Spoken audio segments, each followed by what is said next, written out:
Okay.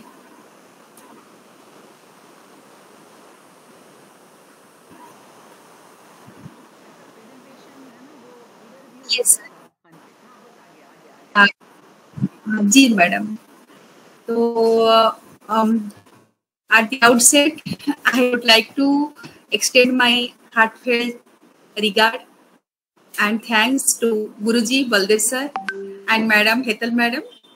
Uh, it is my privilege and honor to be a part of this series, and I got this opportunity by Madam to present in such a platform.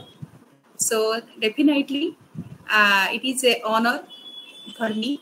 So once again, I would like to extend my heartiest pranam to Guruji and Madam, and my obligations, my thanks to Madam and Sir for giving me such opportunity.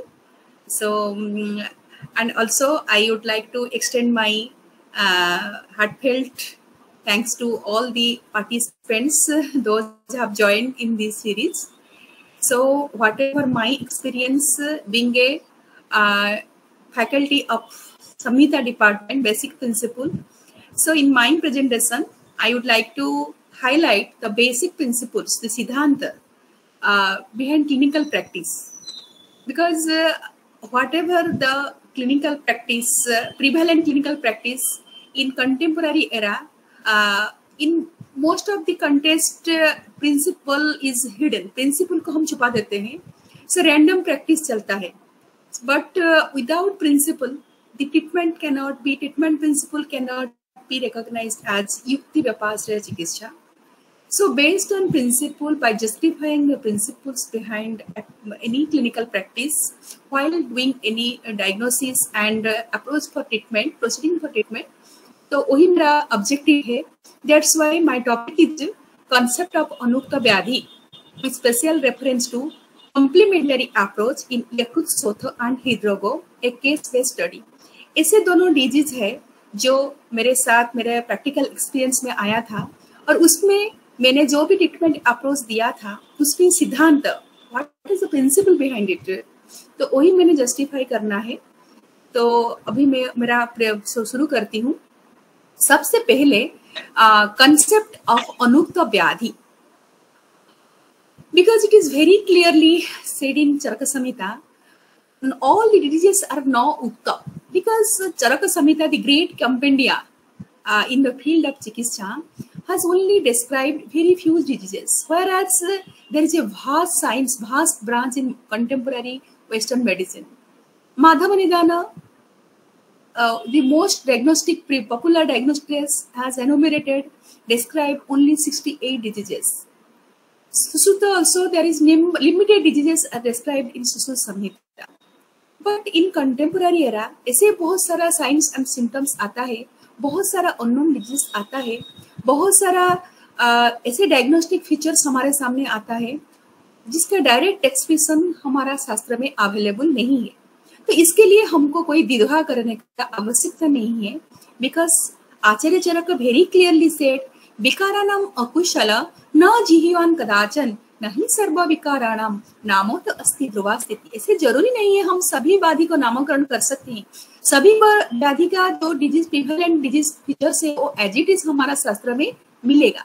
So in such condition, तो how can justify, how can we stand our science? इस condition में हमारा science को हम कैसे stand कराएंगे? सो methods तथा विधेन सह कथय, what ever the approach, whatever the principle will apply. So there should be logic behind it, because without logic it cannot be considered as yukti. So what are the logical approach? How to deal in such cases? Newer and newer diseases, newer and newer signs and symptoms which are not directly mentioned under specific chapter, under chapter heading. So how can you deal? So yukti, a rational approach. That is the concept of yukti. Buddhi pasyati ya bhavan bahu karana yogojan.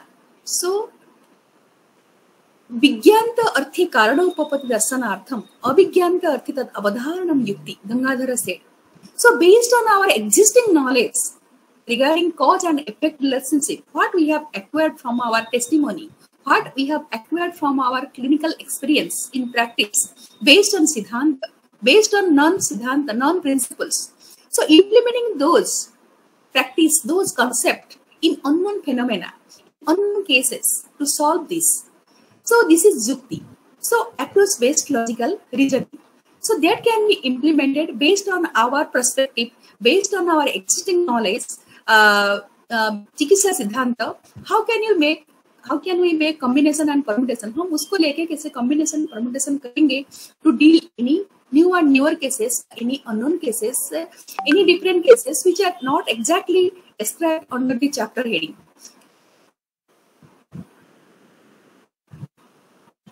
So ultimately, the solution is that we have to going back to our fundamental dosi siddhanta. So Acharya Charaka very clearly said, in such circumstances, we have to go back. We have to go back to our fundamental dosi siddhanta. तस्मात् विकार प्रकृति अधिष्ठानान्तराणि च समुत्थान विशेषांश्च बुद्ध्वा कर्म समाचरेत्. So these three things behind any abnormality, behind any disease condition, behind any diagnosis, we have to be acknowledged by these three basic factors: prakriti, adhisthana, samutthana, vishesh. And we have to apply our non-principle, non-logic, जो सिद्धांत अब तक हमको पता है, सो उसी में हमको उसको फिट करके फिर हमको ट्रीटमेंट अप्रोच के लिए प्रोसीड होना है. So these three things are described under Trividha Bodhya Sangraha. One is Prakriti, well-versed knowledge about the nature of manifestation based on doso, dashya, srotas. Then Adhisthana, the involvement of asaya, srotos and rogomarga, a particular disease picture. Then Samutthana, the detailed knowledge of the evolution. Prakriti, that is nature of manifestation. The diseases are innumerable. The disease features are also innumerable, different, which is practically found different from the text. So in such circumstances, we have to evaluate the nature of the disease, nature of the abnormality, whether it is nija and agantuka, dividha punha prakriti resam agantu nija vibhagat, whether it is anubandha or anubandhya, whether it is swatantra or paratantra, and whether it is dhanarthakara roga or upadrava. So it need to evaluate the prakriti of the manifestation. Then it's adhisthana, that is the concept of deha desa and atara desa, because the logical approach of treatment is most of the time is decided as per the involvement of asaya, rogomarga, shrota-dushti and dushya. Samutthana visesa, understanding the specifically the evolution process. In particular, new and new disease condition, by in any clinical practice, we have to be acknowledged about the specific evolution process of the condition.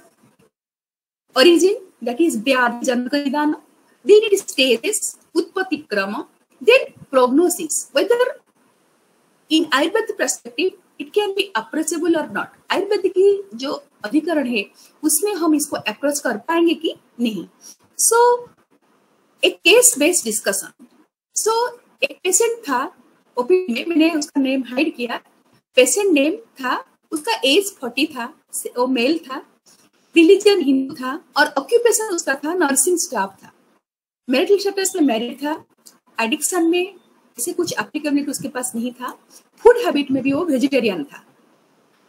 तो उसका जो chief complain है, वो जिस stage में आया था उसका चीफ कंप्लेन था लॉस ऑफ एपेटाइट, एनोरेक्सिया था, थोड़ा बहुत रैशेस, उसका हिस्ट्री ऑफ रैशेस था, एंड एसोसिएटेड कंप्लेन में था मलाइजा एंड वीकनेस. उसको वीकनेस बहुत ज्यादा था, डेबिलिटी द्रव्यता बहुत ज्यादा था.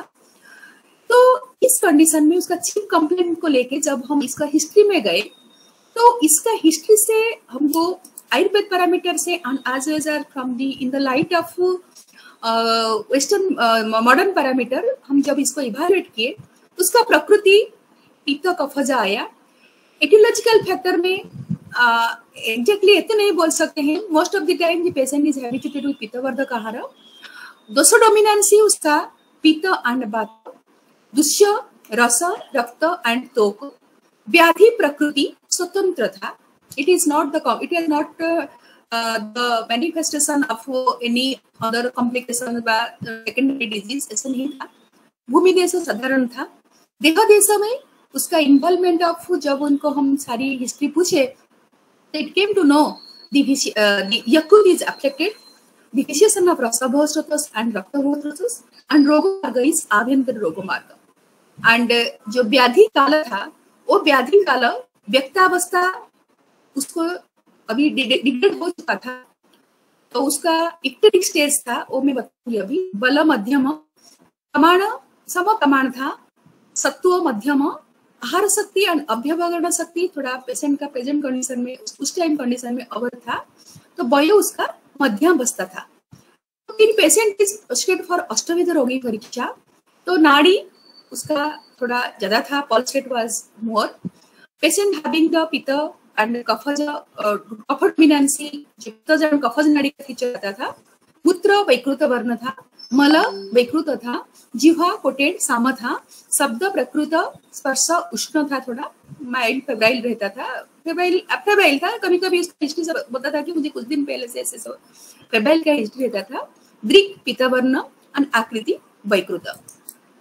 तो जनरल एग्जामिनेशन में जब हम आ गए, तो उसका जो फीचर्स में टेम्परेचर फेब्राइल था, पल्स रेट थोड़ा ज्यादा था, हाइपोटेंसिव था वो, रेस्पिरेटरी रेट थोड़ा ज्यादा था, पैलर एब्सेंट, इक्टेरस सबसाइड हो गया था, cyanosis absent, clubbing absent, lymph node also not palpable, oedema absent, skin में थोड़ा रैशेस प्रेजेंट था, पैचेज प्रेजेंट था.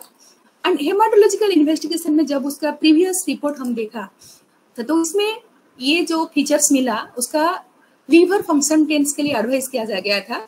उसका हिस्ट्री था कि patient was suffered by hepatitis B, तो हेपेटाइटिस बी पॉजिटिव था. So in such condition when the patient हमारे पास आया था, तो वो इक्टेरिक स्टेज को क्रॉस किया गया था. सो बाय सम वेस्टर्न मेडिसिन बा कोरियन मेडिकेशन उसको घट गया था, उसका सारी जो पैरामीटर्स घट गया था. पेशेंट वाज सिम्टोमेटिकली, मतलब दैट इज जो typical features of hepatitis, that is urine colour black, urine colour dark था, yellowish colouration in sclera and subcutaneous tissue था. तो that is the icteric condition reduce हो गया था. सो जो main disease feature से patient reduce हुआ था, लेकिन उसका जो भी बाकी रिमेनेंट फीचर्स है, तो पेशेंट वाज अभी कन्वलेसेंस में आ गया था. सो उस कंडीशन में वो अप्रोच करता था कि ऐसे कंडीशन में मुझे आयुर्वेद का ट्रीटमेंट लेना है, तो आयुर्वेद में कुछ ठीक हो सकता है क्या. सो इन सच सर्कमस्टांसेस पहले मुझे रोगों प्रकृति के बारे में जब विवेचना किया, तो understanding the nature of disease in concern case, मुझे पता चला ये डिजीज इज आगंतुक is origin, not Mizo, because hepatitis can be mijo and agantuko. Autoimmunohepatitis can be considered as mijo, and agantuko when it is infected by A, B, C, D, E, by cytomegalovirus, Epstein virus. And it came to know as the patient was a health worker, due to needle injury, the patient was affected by hepatitis B, because needle injury and alternatively in needle use by infected blood, it is also a causative factor for affliction by hepatitis B. Then adhisthan, a comprehensive analysis. So definitely the patient was suffered by hepatitis. So that is the concept of Yakrut Sotho in Ayurveda perspective, because itis, the suffix itis means inflammation used in pathological terms. So it denotes the inflammation of an organ, bronchitis, colitis, gastritis, hepatitis, like this. So on the purview of Ayurvedic fundamentals, so it can be considered as Sotho and considered as both Ekadeshiya Sotho and Avayavagata Sotho, because Sotho is such a disorder, it can cause in both Rogomarga, Sakhanusarini Rogomarga and Koshtanusarini Rogomarga. So in current circumstances, in that case, it is can be considered as Abhyantara Rogomargagata Sotho or Abhayavagata Sotho. Next, understanding the evolution, utpatti krama. So the disease can be, evolution of the disease can be understood in different perspective, whether the disease swatantra, paratantra, anubandha or nidanarthaka roga. So in such case, the disease was swatantra because it was not the secondary manifestation, but it is not dependent the nidana of any other diseases, by any liver afflicted diseases. उसको hepatitis develop हुआ ऐसा नहीं था. So disease was swatantra. And understanding the stages of evolution, that is Vyadhi Kala, is very important because it is very clearly mentioned in Charaka Samhita. Sadhya Sadhya Vibhagadyam Jnana Purvam Chikitsaha Kalecha Aravate Karma. So Kala, understanding the Kala is very important for decision before proceeding treatment, before planning for the treatment. So this appropriate treatment can be decided rationally based on the stages of disease. So among the different stages of the hepatitis, pre-ecteric stage, ecteric stage and convalescent stage, the patient was entering into the stage of convalescent stage. So Prakriti Abhinam Smarets because Hetu Prabhava Vinischit. It is very clearly said because hepatitis different stage देखे जाता है, different complications भी उसमें रहता है, उसमें definitely Ayurveda perspective में, आयुर्वेद अधिकरण में जो एक एक्सक्लूजन और इंक्लूजन क्राइटेरिया होना चाहिए, कौन सा केसेस को हम आयुर्वेद पर्सपेक्टिव में आज कॉम्प्लीमेंटेड अप्रोच हम ठीक कर सकते हैं और को हमारा अधिभूत नहीं है. तो उसमें मैंने एक्सक्लूजन क्राइटेरिया निकाल दिया था.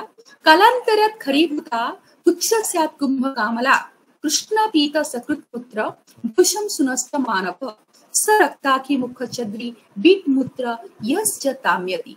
सो मैंने अगर पेशेंट को सिरोसिस डेवलप होता या अभी भी परसिस्ट होता उसका डार्क कलर जो स्टूल एंड यूरिन, ये पेशेंट इज समटाइम्स जैसे अल्कोहल हेपेटिक कोमा स्टेज में चले जाते हैं, सीवियरिटी रहता है, तो उस कंडीशन को एक्सक्लूजन मैंने कर दिया था. अगर ऐसा होता तो उसमें कॉम्प्लीमेंटरी अप्रोच को हमको ट्रायल नहीं करना है. तो एक्सक्लूजन क्राइटेरिया में खरीभूत कालांतरित खरीभूता Chakrapani very clearly said that is कठोरता उपगता, that is the concept of fibrosis and development of cirrhosis in the liver. So कुंभ कामला अवस्था है तेना कुष्ठगत कामलाया. तो एक्सक्लूजन क्राइटेरिया में hepatic encephalopathy, portal hypertension, cirrhosis of liver and other severe conditions such as ascites developed by followed by hepatic failure, ऐसे condition में complementary approach को नहीं देना है. सो अभी पेशेंट का कंडीशन ऐसा था, पेशेंट अप्रोचेबल था, free from all this mentioned exclusion criteria. तो the holistic approach of Ayurveda what indicate, what says कार्यम धातु साम्य तस्यम लक्षणम विकार उपशम. Symptomatic relief, only getting relief from the disease features should not be the aim of treatment in Ayurveda perspective. Ayurveda always lay emphasized on restoration of homeostasis. कोई particular disease में जो भी दोष दृष्टि, दुष्य दृष्टि, स्वतः दृष्टि, एप्लीकेशन ऑफ अग्नि जो रहता है, जब तक वो नॉर्मल स्टेज में रेस्टोर नहीं होता है, जब तक वो फीचर्स रेस्टोरेशन ऑफ होम्योस्टेसिस धातु साम्य का लक्षण प्रकाश नहीं हुआ है in all aspect, physically, mentally, sensorially, तो तब तक हम हमारा जो भी अप्रोच है तब तक कंटिन्यू करना चाहिए. So only after getting from relief from the disease features the treatment procedure बा follow up should not be discontinued. ये डिसकंटिन्यू नहीं होना चाहिए. So that is the concept of convalescence. So in hepatitis, it can be continued from week to months. In different hepatitis A, B, C, D, E, different virus, its convalescent stage is different. So it can persist silently for week to months. So the patient may get relief from the disease features.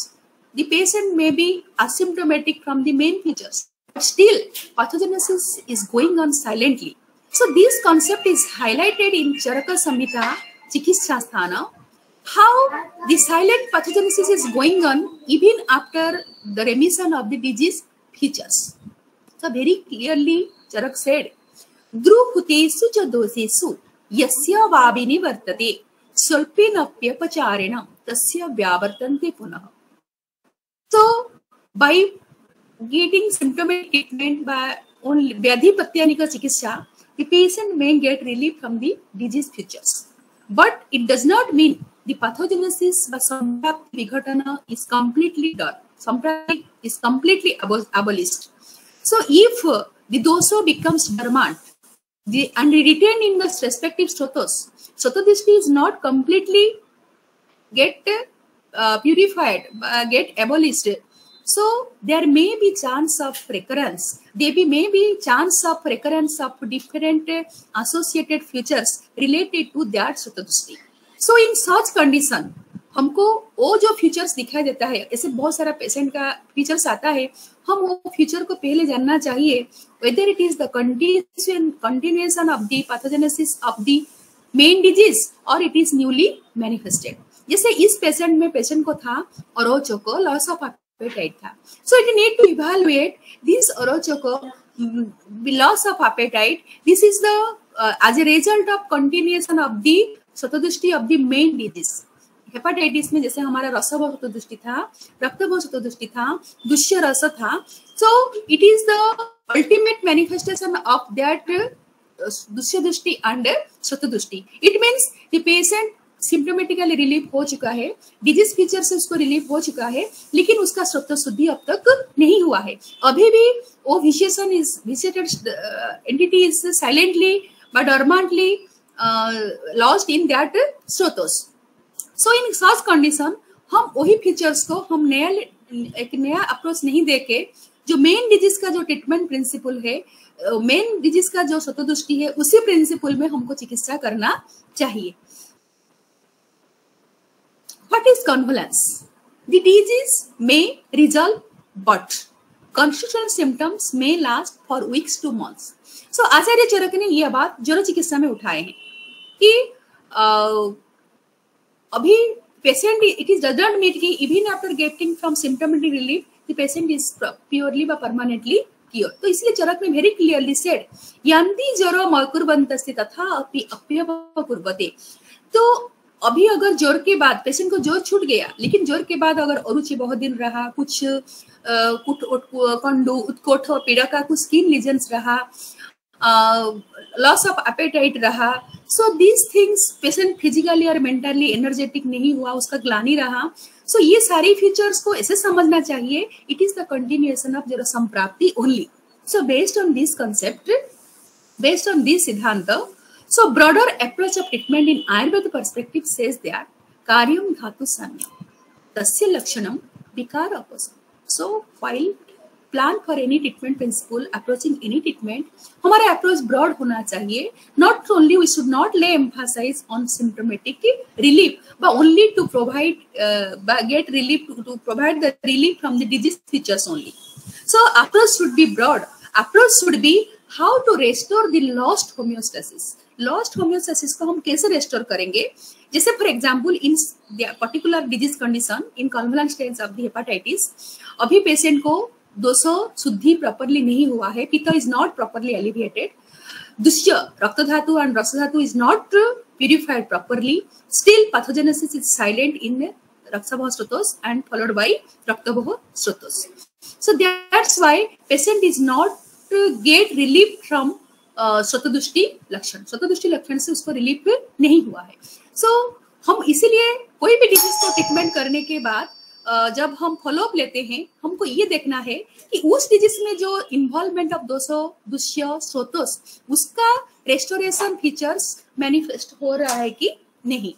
तो इसीलिए very clearly चरक इन विमान कि परीक्षाम तस्य रूप कपशमनम शोर वर्ण योगो शरीर उपचय बल वृद्धि अभ्यभजाभिलाष रुचि आहार काले अभ्यभृतस्य आहारस्य सम्यक् जरणं निद्रा लाभ यथा काल वैकरिकाणां च स्वप्नानां अदर्शनं सुखेन च प्रतिबोधनं वात मूत पुरी सरेतसां सर्वाका मुक्ति. मतलब all the features should be manifested. Patient should improve appetite, patient should improve vitality, strength, patient should be energetic physically and mentally. उसका डाइजेशन एंड मेटाबॉलिज्म वो प्रॉपरली होना चाहिए। निद्रा लाभम यथा काल, उसका स्लीपिंग पैटर्न भी ग्रेजुअली इंप्रूव होना चाहिए। उसका जो भी बायल हैबिट है, जो भी इवैक्यूएशन प्रोसेस है, बाथ मूत्र पूरी से वो सब प्रॉपरली होना चाहिए। Overall physically, mentally, sensorially patient sound feel करना चाहिए। अगर ऐसा नहीं करना है तो some silent pathogenesis is going on inside the body and the lost homeostasis is not recovered, ऐसे समझना चाहिए। So here in the case of post in convalescent stage of hepatitis, तो patient का appetite improve नहीं हुआ था, still the patient is feeling weakness, malaise and fatigueness and उसको sometimes anorexia, ये सब features चल रहा है, मतलब patient is not recovered properly, patient really get relieved by some medications but still संप्राप्ति is not abolished, संप्राप्ति विघटन अब तक नहीं हुआ है। So that is the concept of पुनरावर्तन।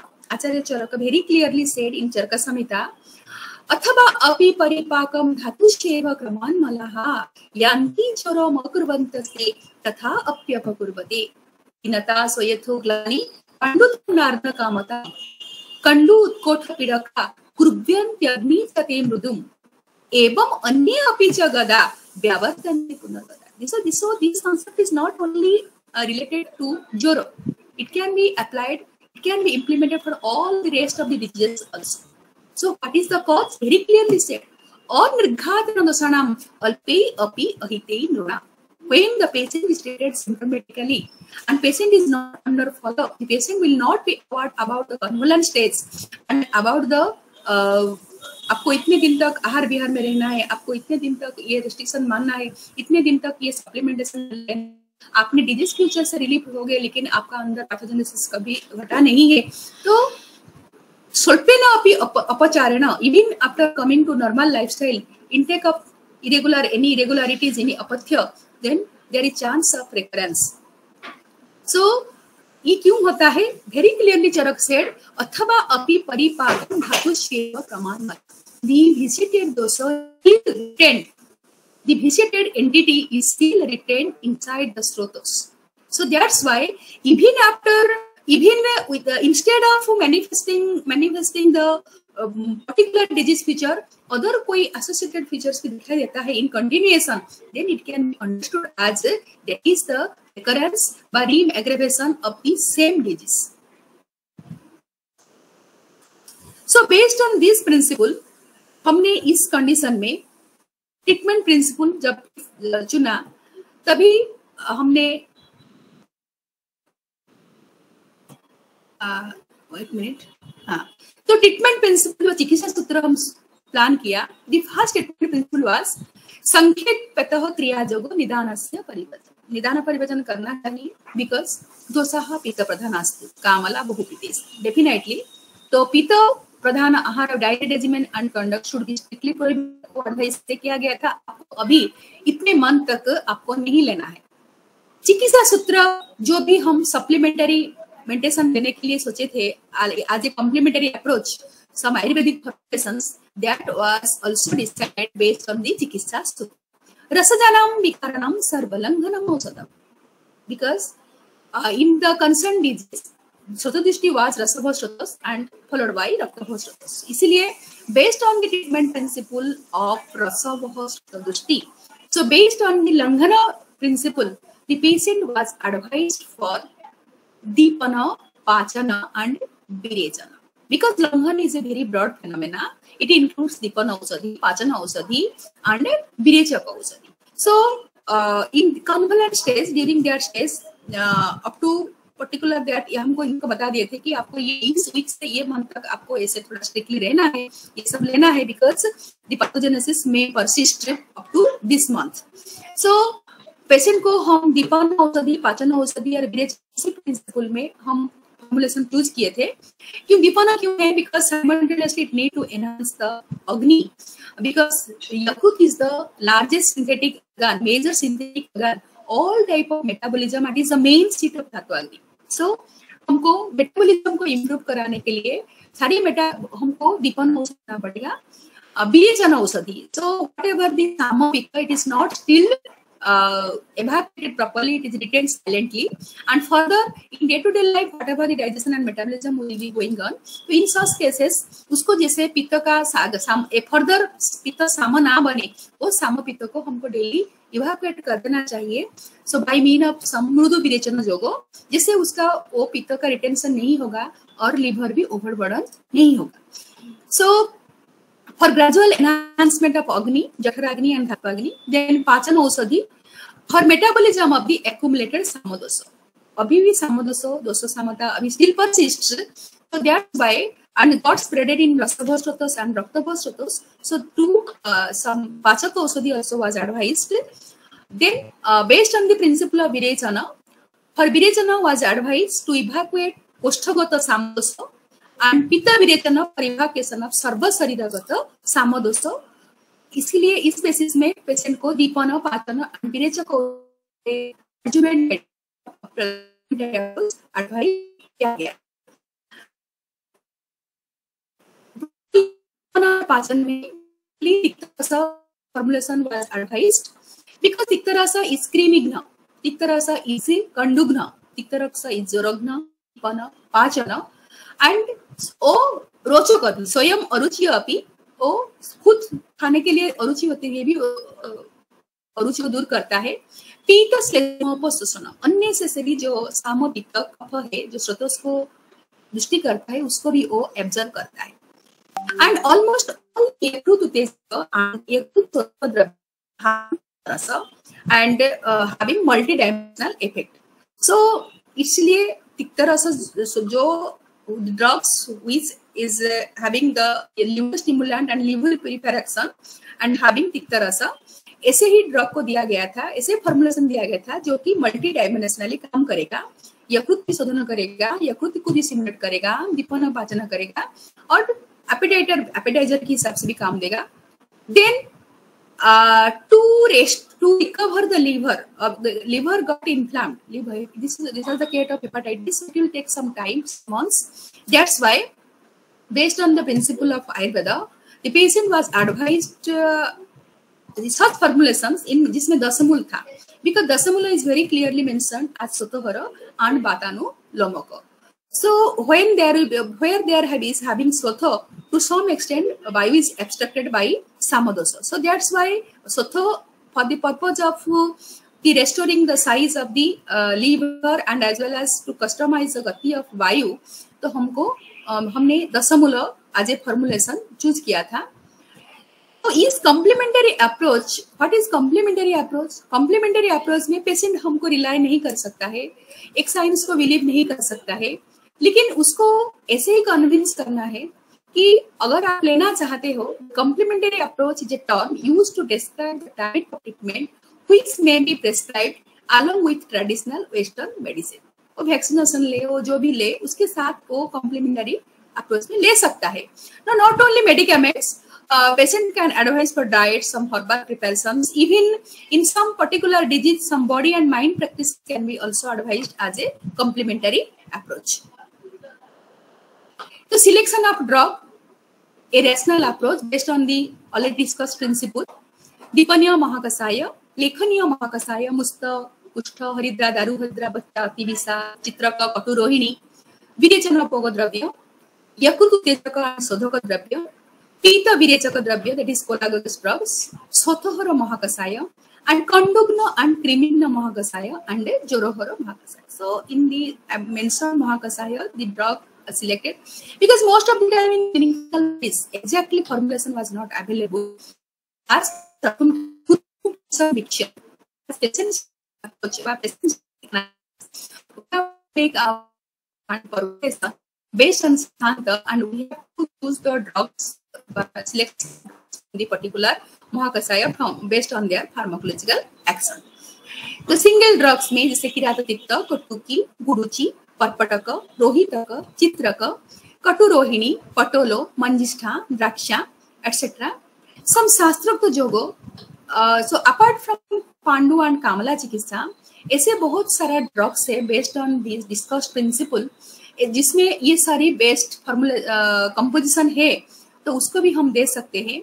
जैसे कुछ फॉर्मुलेशन मैंने यहाँ डाला। महातिक्तक घृत तिक्त षट्फल घृत किरात तिक्तादि क्वाथ एंड कषाय जो जड़ चिकित्सा में लिखा गया है, जिसमें किरात तिक्त, मुष्ट, परपट, गुरुचि ये सभी है। कटुक्यादि घृत, पटोलादि घृत, गुरुच्यादि घृत, बासा घृत, मंजिष्टादि कषायम और मेनी मोर, पटोल कटोरा कषायम, ऐसे बहुत सारा है। तो उसमें तो इसमें से पेशेंट को जो मेरा उसका केस था उसमें हम एडवाइस किए थे जे हम उसको कटुक्यादि घृत मैंने दिया था और उसके साथ कटुक्यादि घृत पहले 2 महीना हम चलाए थे। उसके बाद हमने उसको कषाय फर्म में दिए थे। किरात तिक्तक जो कषाय पटोला कटोरा कषाय में ऑलमोस्ट वही इंग्रेडिएंट्स आता है, वो हम दिए थे। Sir here I would like to highlight one more thing, in such circumstances when the disease in जिन्नावस्था বা chronic বা it is the after stage manifestation of some features, उसी कंडीशन में अगर हम आयुर्वेदिक प्रस्तुति देते हैं, so it should be advised in the patient को पेलिएबिलिटी को देख के, सात्मता को देख के हमको इसको स्निग्ध फॉर्म में एडवाइस करना चाहिए इंस्टेड ऑफ रुक्ष फॉर्म। जैसे for example in such circumstances patient is debilitated, patient का एक डिजीज में वो ग्रस्त होकर उसमें रुक्षता आ गया, वायु प्रिडोमिनेंसी आ गया। सो इसीलिए उसको शांत करने के लिए टू एलिविएट वायु, to prevent the further provocation of वायु, बिकॉज अभी उसका शरीर में डेबिलिटेड है due to chronic medication, diet restriction. So उसका शरीर में लघुता मैनिफेस्ट हुआ था। तो लघुता मतलब वो due to improper diet regiment वो नहीं लेता, रेस्ट्रिक्शन था और कुछ मेडिकेशन का भी पोटेंसी के हिसाब से उस शरीर में वायु प्रिडोमिनेंस। तो वायु अगेन क्या करेगा, बतात अग्नि भवेत वैषम्य, वायु से अग्नि वैषम्य होने का चांसेस रहता है और उसमें धातुक्ष का भी हिस्ट्री रहता है। तो इन सच सर्कमस्टेंसेस हम ऐसे ही देंगे। आप जिसे शास्त्र में लिखा गया है घृतम पित्त नीलाहारम, घृत एलिविएट्स बोथ पित्त एंड वात। तो इन सच सर्कमस्टेंसेस हमको पित्त को भी कंट्रोल करना है और फर्दर वायु को भी प्रोवोक नहीं करना है। Again, Raksa Sukrojasam Hitam, it is a supplement, nourishment of all the dhatus. For इस जिन्नावस्था में by confluent state it need to nourish simultaneously धातुस। धातु में रुक्षता नहीं होना चाहिए और खिन्नता नहीं होना चाहिए। So again निर्वापणम, मृदुकरम, शोरवर्ण प्रसादनम घृत। So ये निर्वापण करता है, it means अग्नि को बुझाता नहीं है, अग्नि को वो उसका स्टेबिलिटी मेंटेन करके रखता है घृत। Again सौर वर्ण प्रसादनम, बिकॉज वर्ण विकृति होता है इसमें। और in the case of Kamla, in case of hepatitis, यकृत दृष्टि में वर्ण विकृति होता है। सो इसीलिए स्वर्ण वर्ण प्रसादन के भी वो इफेक्टिव होगा। तो इसीलिए the preparations for the ingredients should be preferred to advise in a snigdha form. So that's why I selected to advise in घृतपाक formula. Then after 2 months again the patient को फिर उसको सारी हिस्ट्री देखते हैं हम, उसका पेलिएबिलिटी देखते हैं, शुगर का हिस्ट्री देखते हैं, उसका लिपिड प्रोफाइल देखते हैं, ये सारी को फिर देख के हम इसको फिर अगेन वही ड्रग रहा किरात तिक्त, गुरुचि, हमारा पोटोलो, ये सभी ड्रग रहा, लेकिन उसको हम कषाय फॉर्म में फिर एडवाइस किए थे। सो दिस इज द एक लॉजिकल डिस्कशन, ये युक्ति, एक rational approach how to whatever the formulation, whatever the drugs procedures is to be advised, there should be definitely logic behind it. इसके पीछे लॉजिक होना चाहिए, that logic is our युक्ति। So बहुत सारा ऐसे केसेस है जिसका डायरेक्ट इंडिकेशन शास्त्र में नहीं है। So in such circumstances, based on our existing knowledge, based on our existing principles related to involved doso, involved dusya, involved shotos, so we can implement that. That is the concept of युक्ति। विज्ञान का अर्थे कारण उपपत्ति दर्शनार्थ, अभिज्ञान का अर्थ तद अवधारणम युक्ति। सो जो knowledge हमको है, जैसे अभी हमको यार जैसे इन केस में हमको पता है ये सारी फीचर्स जो है वो रसभ चतुष्टय में आता है, अरुचि, अश्रद्धा। सो इसे दिस इज अ विशेषण ऑफ रसभ। तो रसभ चतुष्टय के लिए जो ट्रीटमेंट प्रिंसिपल है that can be applied here. जैसे पेशेंट को अभी कंडू उत्कोठ पीड़क है, so that is the concept of रक्तभ चतुष्टय। तो रक्तभ चतुष्टय का जो ट्रीटमेंट प्रिंसिपल है विरेचन लंघन, that can be fitted suitable to this context. So treatment principle मैंने ऐसे चूज किया था बेस्ड ऑन विशेषण ऑफ चतुष्टय एंड दुष्य। देन नेक्स्ट मैंने चूज किया था एज पर द अधिष्ठान। अधिष्ठान था इसका यकृत था, स्रोतोस हिसाब से रसायन रक्तभोज स्रोतस था। तो अधिष्ठान को शुद्धि करने के लिए हमको liver, the patient is advise some drug was selected, जिस ड्रग में लिवर स्टिमुलेंट और लिवर प्यूरिफायर यकृत शोधक और यकृत उत्तेजक एक्शन है। और फिर से अनदर लॉजिक इसमें था कि उसमें वो इन्फ्लाम था, आइटिस था, तो वो it will take some time to recover to restore to a normal state, a normal size. तो इसीलिए based on this concept Dashmool should be a common ingredients in along with दीपन द्रव्य पाचन द्रव्य in such condition दशमूल होना चाहिए, लेखनीय द्रव्य भी होना चाहिए because still the liver is afflicted with सामदोष. So and further there may be the chance of development of fibrosis, cirrhosis. So इसीलिए लेखन द्रव्य होना चाहिए to scrapping the unnecessary residue, unnecessary दोष from the अधिष्ठान and as well as from the स्रोतोस. जैसे लेखनीय द्रव्य में जैसे हरिद्रा है, दारू हरिद्रा है, बच्चा चित्रों को कटुरोहिणी है. So most of the prevalent आजकल पटोला कटुरोहिणी वैसा बहुत काम देता है, इसके ऊपर बहुत रिसर्च पेपर भी निकला है. कटु की आदि होता भी बहुत अच्छा काम देता है, पटोला आदि भी देता है. So based on this logic वो केस को मैंने डील किया था. फिर नेक्स्ट अनदर केस हृदरोग. हृदरोग में भी एक ऐसा मेरा हृदरोग is a very broad phenomena because modern में कार्डियक ब्रांच जो हमारा cardiology is a very vast separate branch. और in Ayurveda only a single chapter is described in Charaka Samhita, Susu Samhita, and everything is described within their chapter. So in such circumstances, whether we should take the challenge to provide complementary approach or integrative approach in Hridroga or not. Cardiovascular disease as a group of disorder comes under the broad umbrella term Hridroga in Ayurveda perspective. So, a 65 years old hypertensive smoker, dyslipidemic gentleman from many places mentioned नहीं किया, presented with chief complaint, central chest tightness, sweating, a fast heartbeat, associated complaint, sometimes shoulder or arm pain, nausea. Treatment undergone उसको जो पता चला वो bypass surgery हुआ था, उसका ऐसे इशू आया था 3-4 महीना पहले वो bypass सर्जरी हुआ था. तो अभी वो अंडर मेडिकेशन भी है ऑफ वेस्टर्न मेडिसिन. स्टिल वो हमारे पास आया था कि आयुर्वेद में कुछ क्या है, मैं थोड़ा ले लूंगी तो मुझे थोड़ा आराम रहेगा. तो इसी केस में हम जब डिस्कशन किए थे तो मेरा एम एंड ऑब्जेक्टिव था exploration of salient features based on fundamental principles of Ayurveda. How application of preventive or therapeutic principle of Ayurveda to be fitted to provide a complementary or integrative treatment or approach in such condition. So कोई भी disease को deal करने से पहले हमको ये जानना पड़ेगा जन्म, इवोल्यूशन, समुत्थान विशेष, त्रिविध बौद्ध संग्रह में वही आता है. तो मैंने जब डिटेल हिस्ट्री उसको पूछा तो व्हाट इज जाति उत्पाद कारणस्य व्याधि जनन पर्यंत गमनम. So what the utpada karana of Hridroga says in Ayurveda perspective, Vyayama, Tikshnat, Ativirekat, Chinta, Bhaya, Trasa, Gadati Chara, Chardya, Ama, Sandharana, Karshanani, Putrokatruni, तथा अपेक्षा. उसमें कुछ निज कारण है, कुछ आगंतुक कारण है. लेकिन ये पर्टिकुलर जो पेशेंट मेरे पास था आया था वो जो स्टडी में था उसमें उसका हिस्ट्री था कि उसको गदातिचार था. मतलब already the patient having the chronic व लॉन्ग टर्मली पर्सनली सफर्ड बाय उसको डायबिटीज वो था, हाइपरटेंशन भी हिस्ट्री था. तो उसका मेडिकेशन में वो चल रहा था since from long time. And recently as per the personal history of the patient it came to know patient was having persistent stress and anxiety due to sudden demise of his wife. चिंता भय उसको था. सो एक तो चिंता भय त्रस था, गदातिचार था. देन संधारण, the patient also having the history of disturb हाजरन.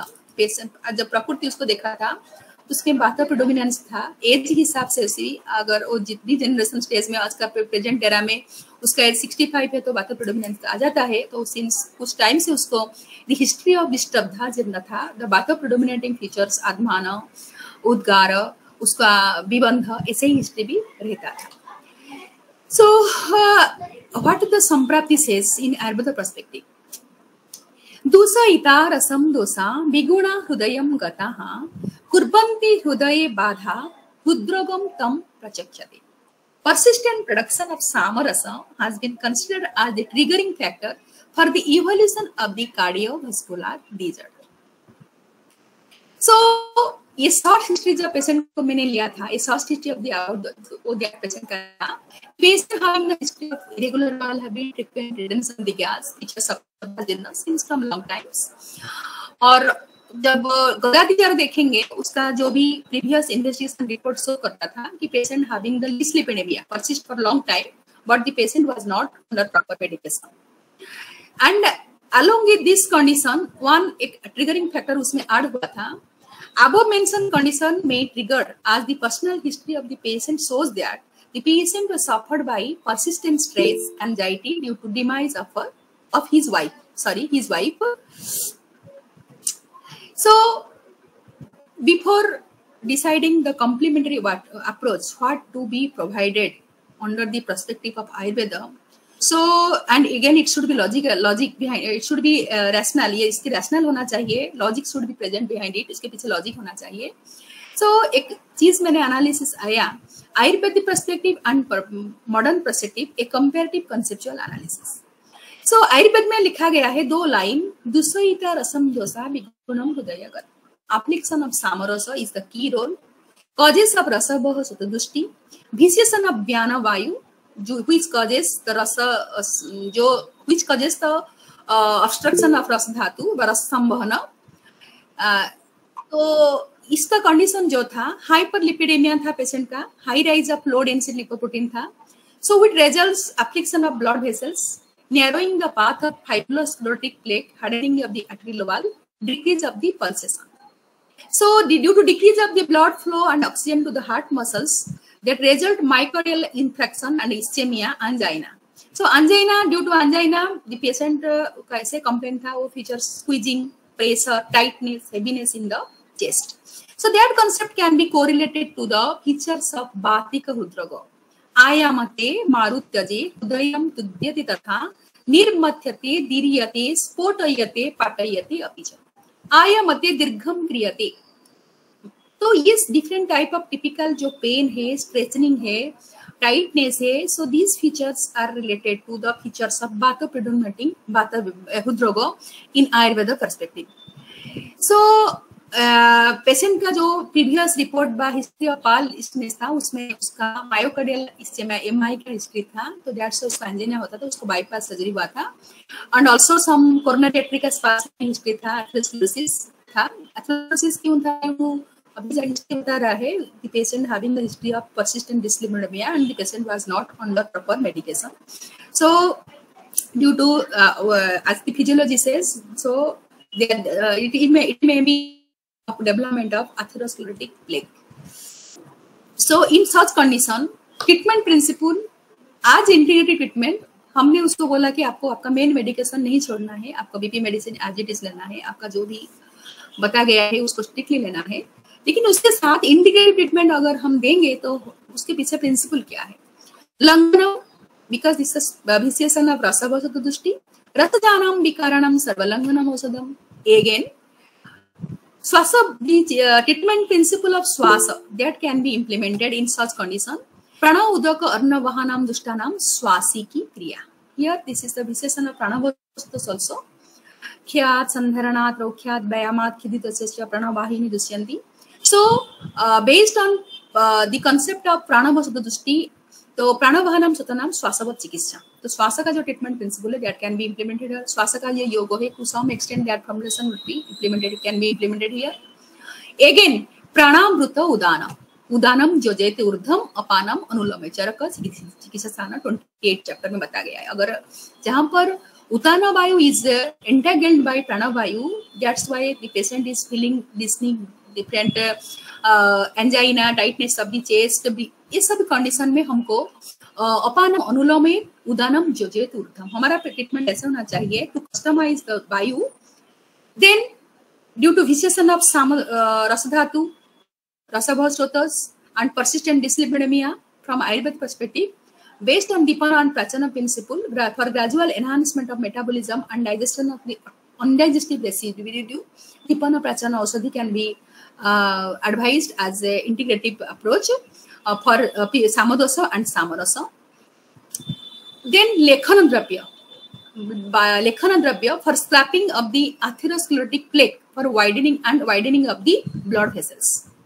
And ये सभी के साथ हमारा very clearly चरक said जिनको जैसा मध्यम बला रोगा कफ पित्त समुत्थिता बम्य अतिसार हृदरोगो, तो इस कंडीशन में आज इंटीग्रेटिव सप्लीमेंट हमको patient must be with some पाचन औषधि, उसको दीपन औषधि होना चाहिए, पाचन औषधि होना चाहिए और वातानुलोमन होना चाहिए. कोई भी केस में बैनोबाई शुड नॉट बी ऑब्स्ट्रक्टेड. तो इसीलिए ऑलवेज पेशेंट को ऐसे एडवाइस करना है, उसको स्लीपिंग टाइम से लेकर डाइट से लेकर आहार भोजन काल से लेकर वो किसी भी इसमें वात प्रकोप काल में नहीं होना चाहिए. रात्रि जागरण नहीं करना है, स्लीपिंग टाइम साउंड करना है, उसका विबंध बावेल हैबिट को क्लियर करना है, खाना का जो उनका जो टाइम है वो भी प्रॉपर करना है. जैसे वात प्रकोप काल में लेट टाइम नाइट में डिनर नहीं लेना है, टाइम में अकाल नहीं करना है, विषम भोजन नहीं करना, because the retrograde movement of vayu is very much fatal for in such condition. Again, Swatahara as the patient having the myocarditis, ischemic condition due to myocarditis infection condition, so can be taken as the अवयवगत स्वतः. तो स्वतः चिकित्सा का जो treatment principle है अवयवगत स्वतः में लंघनम पाचन क्रमे विशोधने. So here also तो लंघन and पाचन should be the common treatment principle to be advised. वो मैच करता है based on स्वतः दृष्टि as well as स्वतः चिकित्सा प्रिंसिपल हिसाब से भी लंघन पाचन is the common should be the principle to be advised. So based on this principle हमने जो भी ड्रग्स उसको दिया गया था, so उसमें हम कोई प्रिवेंस को रोकने के लिए आज integrative these are the formulations, these are the ingredients to be approached by combined.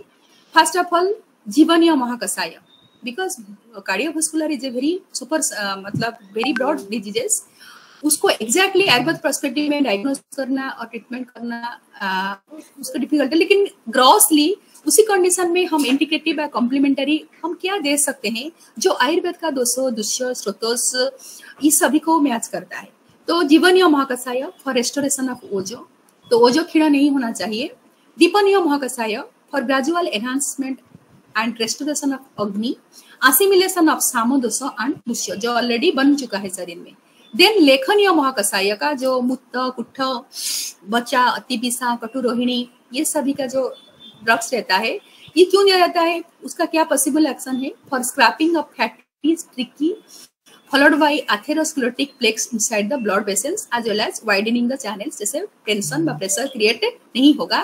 और this concept of atherosclerotic plaque and accumulation of different cholesterol and bad lipid profile, it is the concept can be correlated with the samo dosha.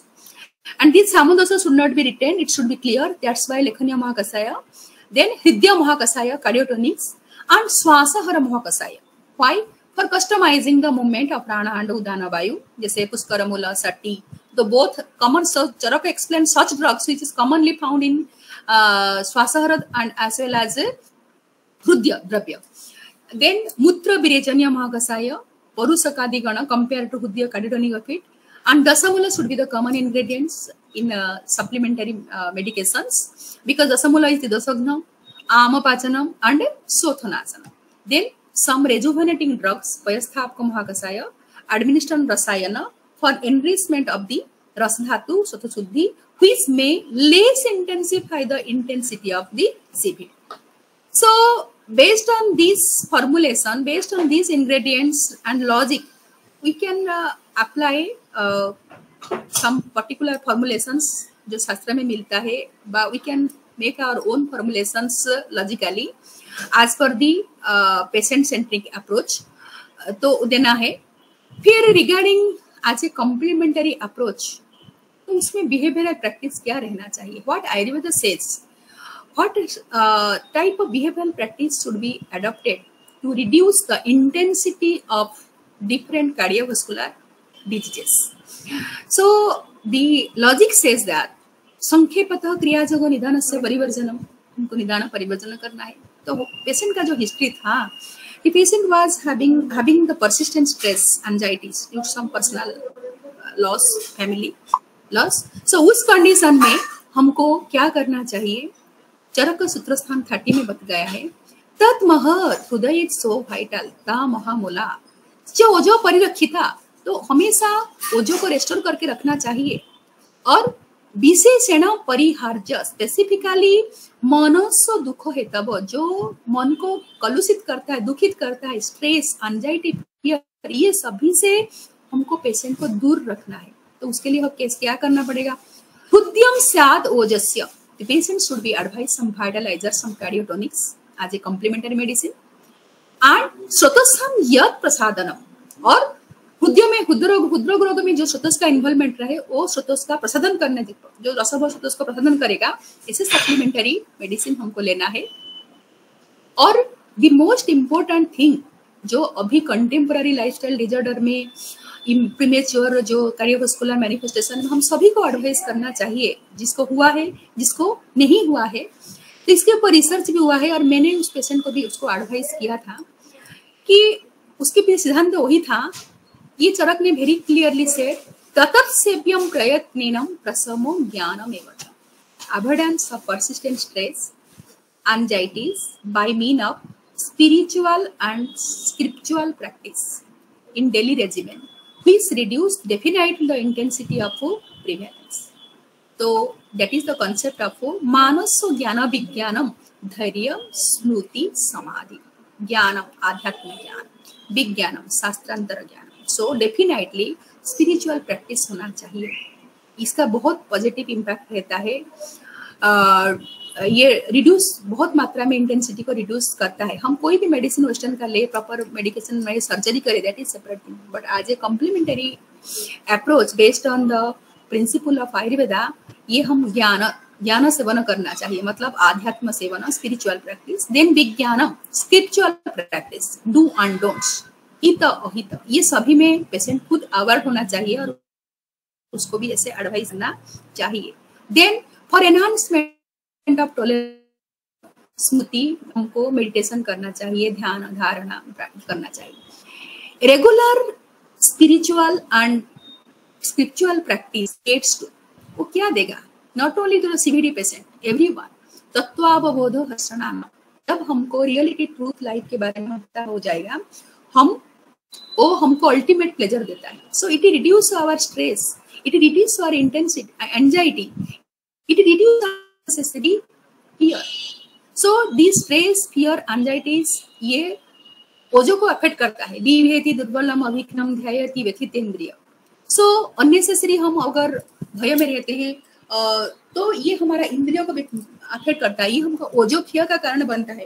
And हृदय is the स्थान of परोजो, so definitely it affects हृदय also. So इसीलिए हमको ओजो वर्धक, ओजो को जिससे खिया नहीं करेगा, वो ट्रीटमेंट प्रिंसिपल को भी हम यहाँ अप्लाई करना चाहिए. Again, तत्र अहिंसा प्राणिनाम प्राणवर्धनानाम उत्कृष्टता. Behavioral practice can be adopted for suppression of धारणीय वेग, unnecessary greed, stress, fear, anger, ये सब को excessive addiction with materialistic world in day to day life, उस सब से हमको दूर रहना है.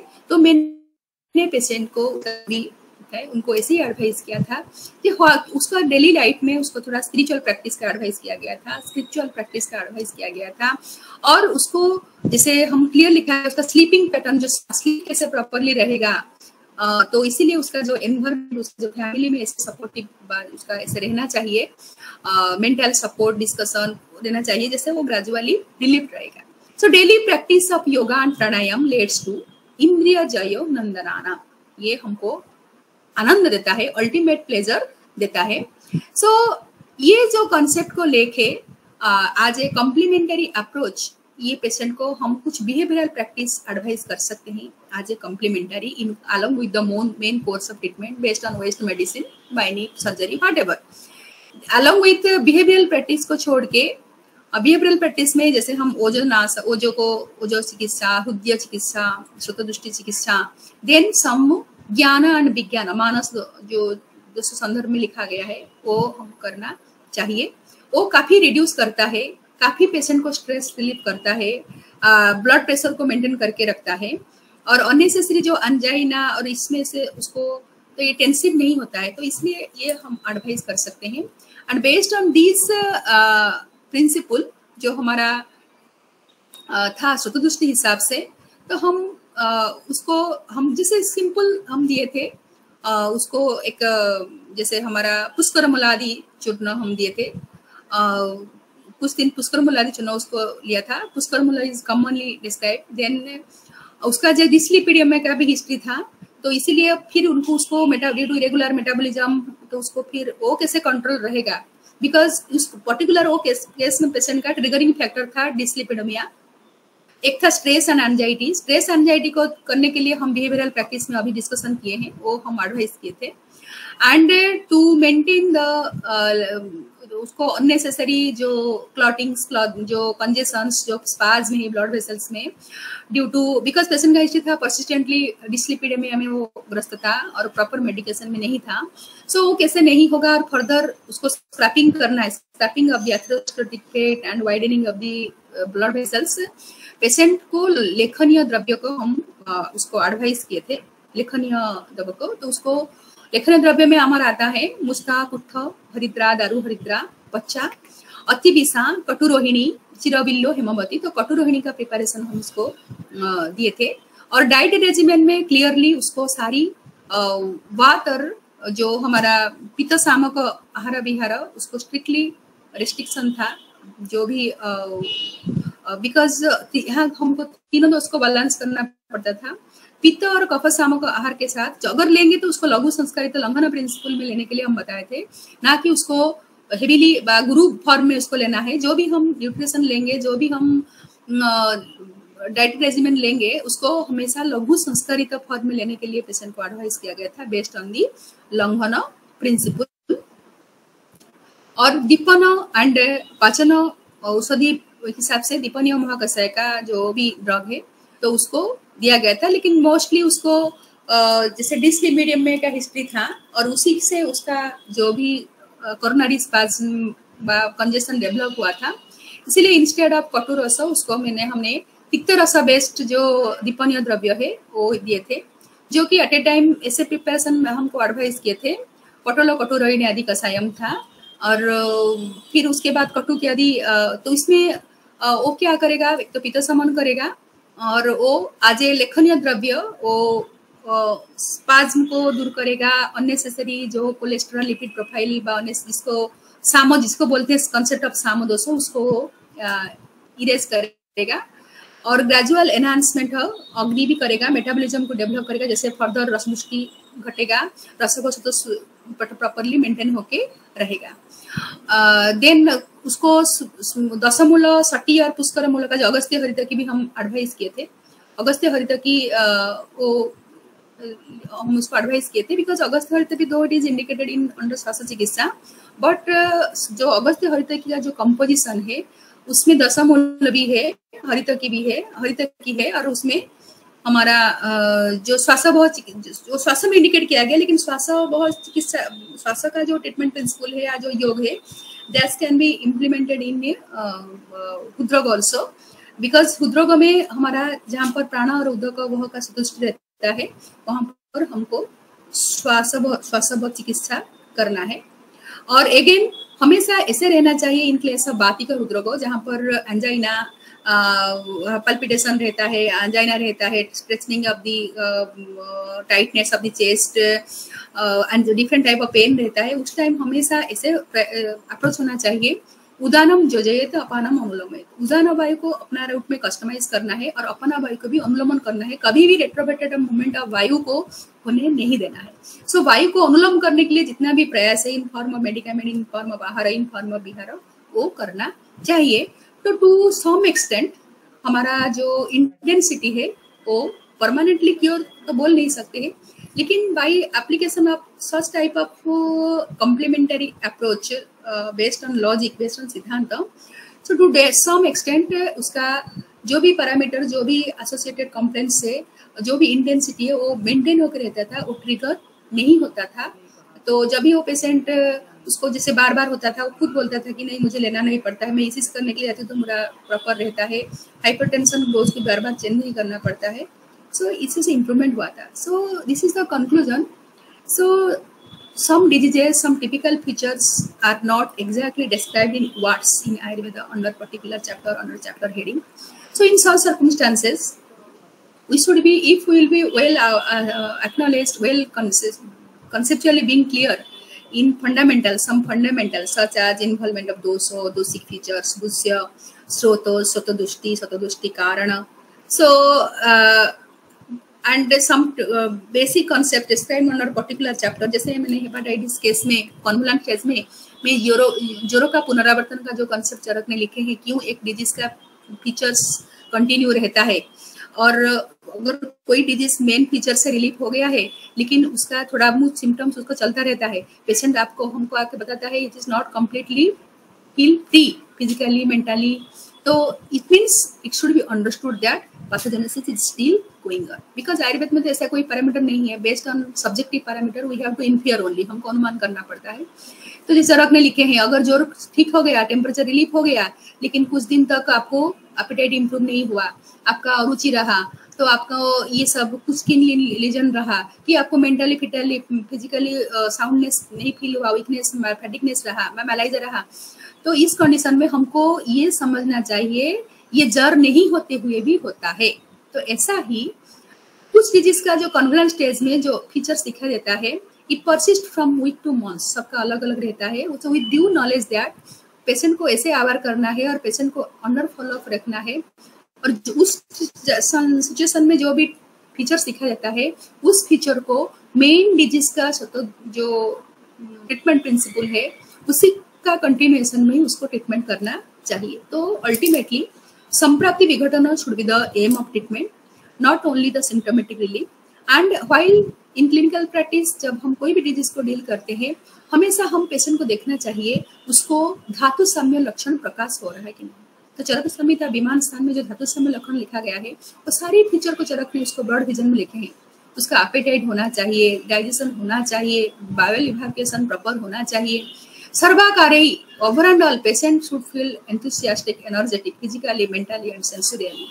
स्लीपिंग पैटर्न को भी बहुत इंपोर्टेंस दिया गया है, निद्रा लाभ यथा काल में होना चाहिए। अगर वो नहीं भी हो रहा है, that is also indicate some abnormality inside the body. अगर कोई पेशेंट कोई भी डिजीज से रिलीफ हो गया लेकिन वो बोल रहा है कि उसी के बाद से मुझे नींद नहीं आ रहा है, तो इट मीन्स हियर निद्रा को हम दूसरा ट्रीटमेंट नहीं करना है, ये निद्रा लाभ is a continuation of the silent pathogenesis of the previous main disease, ऐसे ही समझना चाहिए। तो अल्टीमेटली तो हमारा जो आयुर्वेद का जो ब्रॉड विजन है, चरक संहिता सूत्रस्थान पहला चैप्टर में चरक लिखे हैं, प्रयोजनम चास्य अग्नि धातु साम्यम क्रिया चुक्ता तंत्रस्य अस्य प्रयोजनम। तो अग्निमय तंत्र का जो प्रयोजन है, जो विजन है, not only to provide treatment but to get relief from the disease features only. तो इसीलिए हर चिकित्सा के अंदर, हर अध्याय के अंदर जो भी ट्रीटमेंट प्रिंसिपल लिखा गया है वो उसका अप्रोच बा इसका विजन ब्रॉड है, वो धातु साम्य रक्षा करना है, ऐसे देख के ही उसको रख के ही लिखा गया है। इसीलिए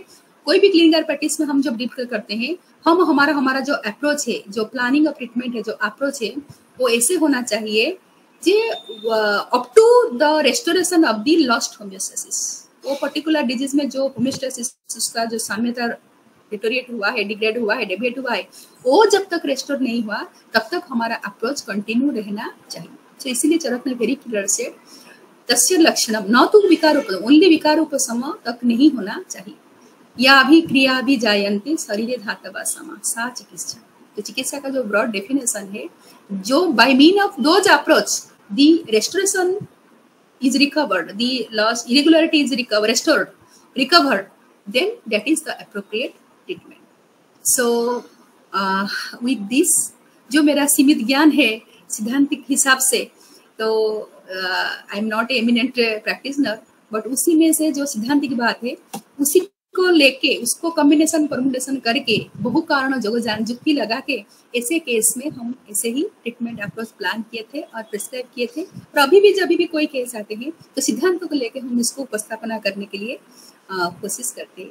So once again, I would like to extend my heartfelt thanks to all the dignitaries, distinguished scholars, and all my respected teachers for their patience hearing.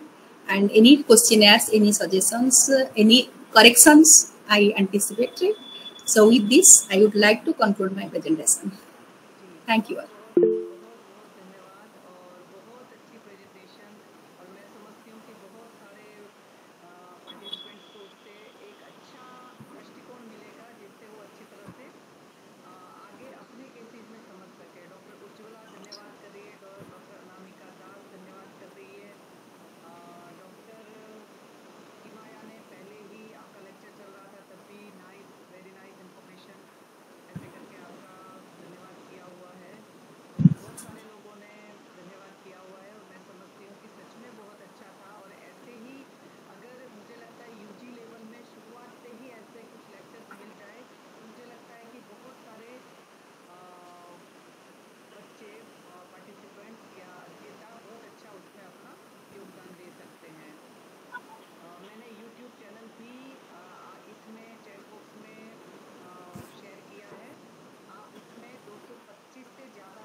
Ji ma'am.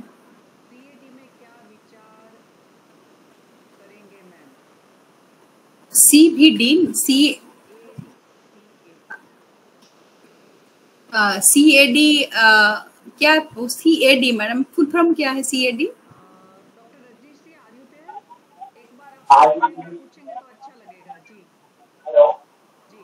हाँ जी। कोर्निक आर्टरी डिजीज से related पूछा था। Coronary artery disease. Hello. हाँ जी madam, it is not audible to me. Hello. हाँ ma'am मैं लिख देता हूँ अगर आवाज क्लियर। बोलिए अभी आवाज क्लियर आया, अभी बोलिए। कॉर्नियल आर्टरी डिजीज के रिलेटेड पूछना था मैम। हाँ हाँ कॉर्नरी आर्टरी डिजीज। हाँ कॉर्नरी आर्टरी डिजीज। हाँ जी हाँ जी। कॉर्नरी आर्टरी डिजीज जो है, जो उसका जो कॉर्नरी आर्टरी डिजीज का एक्चुअली क्या कारण है, उसमें अगर आयुर्वेद पर्सपेक्टिव से हम दृष्टिकोण से हम विचार करेंगे तो कॉर्नरी आर्टरी में स्पाज्म है, ऑब्स्ट्रक्शन है, so it can be correlated with the concept of रस अवरोध, रसभोसत दृष्टि, बिकॉज ज्ञानेन रस धातु ही विक्षेप उचित कर्मणा युगपत सर्वत्र देहे। सो जहां भी हमारा रस संबंध होता है वो तो यहाँ पर स्पाज्म में मतलब this definitely it is the obstruction of वेनोवाइव। सो व्हाई वेनोवाइव get obstructed, get vitiated, definitely there is some obstruction. वो ऑब्स्ट्रक्शन क्या होगा, जैसे आजकल मोस्ट ऑफ द केसेस में हमारा रहता है कि करंट लाइफस्टाइल डिजॉर्डर में most of the persons, most of the individuals are suffered by persistent cholesteremia, मतलब लिपिड, उनका डिसलिपिडेमिक का हिस्ट्री रहता है। So and this has it has more affinity to the जो हमारा स्मॉल वेसल्स है, tunica intima, tunica media, तो उसके साथ उसका ज्यादा एफिनिटी रहता है, तो वो वहाँ लॉस हो जाते हैं और हमारा जो प्लेक्स बा, जो फाइब्रोसिस बा, जो कंजेक्शन ऑब्स्ट्रक्शन हमको शुरू होता है। तो अगर पेशेंट का history, important is history, evolution उसका कैसे हुआ है, बिकॉज सेम डिजीज का इवोल्यूशन अलग अलग रहता है। जब तक हम वो उत्पत्ति क्रमों व समुत्थान विशेष रूप से उसको उत्थान कैसे हुआ है नहीं जानेंगे तो हम ट्रीटमेंट अप्रोच नहीं बना पाएंगे। जैसे ये व्यानोवायु दृष्टि है, व्यानोवायु get obstructed, that's why congestion और spasm developed in the blood vessels, because it's the concept of ज्ञानेन रस धातु ही विक्षेप उचित कर्मणा। तो that's why due to coronary spasm जने हमारा मायोकार्डिटिस डेवलप करता है, पेरिकार्डिटिस डेवलप करता है, इससे भी कंडीशन डेवलप करता है, the heart muscles not gate their nutrition oxygen properly. So in such condition अगर आयुर्वेद पर्सपेक्टिव से उसको हम विचार करेंगे तो ये जो कंसेप्ट है, तो इसमें ब्याना वायु हुआ है, वायु गेट ऑब्स्ट्रक्टेड, वो तो स्पॉन्टेनियस नहीं होगा या स्पॉन्टेनियसली हुआ है। हियर वायु विकृति स्वतंत्र या परतंत्र। सो अगर जैसे मोस्ट ऑफ द पेशेंट में आजकल दिखा जाता है, रिसर्च भी हुआ, रिसर्च पेपर भी निकलता है, तो जैसे due to vitiation of dyslipidemia, bad cholesterol बा लिपिड प्रोफाइल, वो get obstructed in the minute vessels, that's why वेन वायु get a obstructed spasm or congestion will develop, sometimes plaque, that is the concept of atherosclerosis also develops. So in such condition that can be correlated with the vayu get kapha bruta vayu get affected by kapha. Kapha means which kapha? Sama kapha. What is sama kapha? That is the concept of the dyslipidemia, different triglycerides, lipid profiles, etc. So ultimately these are not proper, these are sama. So any residue which get accumulated which causes spasm, congestion, so that can be understood by taken under the perspective of samata, under the broad heading of the samata. Samata matlab unnecessary residue, it is not required for us. So in such condition patient को ऐसे history लेना है। अगर उसको dyslipidemia बा इसका history है तो पहले हम इसको मेटाबॉलिज्म को एनहांस करना है। दो चीज करना है, simultaneously we have to enhance the metabolism. How? the सूक्ष्माति सूक्ष्म निष्ठा पाक में कैसे वो प्रॉपरली अपना असिमुलेट होगा या कंजर्व होके रहेगा, ना कि स्रोतोस में ब्लड वेसल्स में पड़ा रहेगा। सो इसीलिए we have to promote the metabolism, धातु अग्नि पाक को बढ़ाना है। तो धातु अग्नि पाक को बढ़ाने के लिए in such condition, in my opinion based on logic में बोलूंगी, इसमें आप लोग अपना सजेशन दे सकते हैं। तो patient should be advised for some liver stimulants जो कि तिक्त रसयुक्त रहता है। तो तिक्त रसयुक्त तो ऐसे कुछ द्रव्य है जो कि दीपन काम करता है और धातु लेवल में मेटाबॉलिज्म को इंप्रूव करता है, और ये जो अननेसेसरी एक्यूमुलेशन है जो ब्लड वेसल्स में पड़ा रहता है वो उसको एब्जॉर्ब भी करता है। जैसे हम तिक्त रस को लिखा गया है क्लेद मेद बसा मजा लसिका पुयो पोषण, तो अननेसेसरी कोलेस्ट्रॉल डिस्लिपिडेमिक कंडीशन में जो लिपिड प्रोफाइल पड़ा रहता है तो उसको एब्जॉर्ब करता है, स्क्रैपिंग करता है। तिक्त रस हैविंग लेखन एक्शन आल्सो। देन तिक्त रस is also the liver stimulant and liver purifier. अगर उसी कारण से हमको कुछ धात्वाग्नि का मंदता है तो उसको भी वो इम्प्रूव करा सकता है। तो हमारा यहाँ दो कारण है। अभी वायु क्यों विकृति हुआ है? Due to retention of some plaque, some mass व सम एक्यूमुलेशन व रेसिड्यू। तो वो रेसिड्यू को हम हटाने के लिए हम लेखन कर देंगे, स्क्रैपिंग करेंगे, लेखन औषधि देंगे। तो उसके साथ वो फिर आगे जैसे नहीं जमेगा फर्दर फ्यूचर में, तो इसलिए साइमल्टेनियसली धातु अग्नि को बढ़ाना चाहिए। उसके साथ the most important thing is वातानुलोमन। हम हमेशा हमारा दशमूल हरित की ऐसे प्रिपरेशन रहता है, उसको हमको anyhow we have to customise the vayu. Vayu should not be get obstructed. That's why patient को ये भी हिस्ट्री लेना है, उसको विबंध है क्या, उसको इरेगुलर बाइल हैबिट है क्या, उसको रिटेंशन ऑफ वायु का हिस्ट्री है क्या। तो अगर ऐसे हिस्ट्री भी मिल रहा है that should be eradicated also. जब तक वो ठीक नहीं होगा तब तक ये ठीक नहीं होगा। सो दैट्स व्हाई हमको समुत्थान विशेष को जानना बहुत जरूरी है, और समुत्थान विशेष को जान के तो हमारा फंडामेंटल्स में उसको हमको अडॉप्ट करना, हमको उसको फिट करना है, देन ट्रीटमेंट प्लान करना है। सो आई थिंक यही प्रिंसिपल। हाँ, बहुत बहुत धन्यवाद डॉक्टर साहब। डॉक्टर गौरी पूछ रही है treatment of the fatty liver if not obese and non alcoholic. Okay, so treatment of the fatty liver. So fatty liver जो अल्कोहलिक नहीं है उसके पास हिस्ट्री नहीं मिल रहा है, सभी हिस्ट्री मिलेगा ऐसे जरूरी नहीं है, इसीलिए तो हम समुत्थान विशेष को पूछते हैं। तो उसको अल्कोहल का हिस्ट्री नहीं है। मोस्ट ऑफ द टाइम क्या होता है, अभी आजकल जैसे प्रीवेलेंट है, patient is not taking properly ऐसे कुछ हाई रिच कोलेस्ट्रॉल बा fat based diet, but still cholesteremia persist, still dyslipidemia persist. Patient देखने के लिए ऐसे ओबेस नहीं है, स्थूल नहीं है, लेकिन उसको भी आजकल होता है डिसलिपिडेमिया, कोलेस्ट्रेमिया, ऐसे fatness. So these things are metabolic disorders. These things are जैसे डायबिटीज, आशा सुख स्वप्न सुख लिखा गया है प्रमा में, लेकिन सबको आशा सुख स्वप्न सुख या गुरु अन्न से दुग्ध युक्त fat based diets, high rich diet से सबको डायबिटीज नहीं होता है। पुरुषों को भी डायबिटीज होता है, पुरुषों को भी आजकल प्रमेह होता है।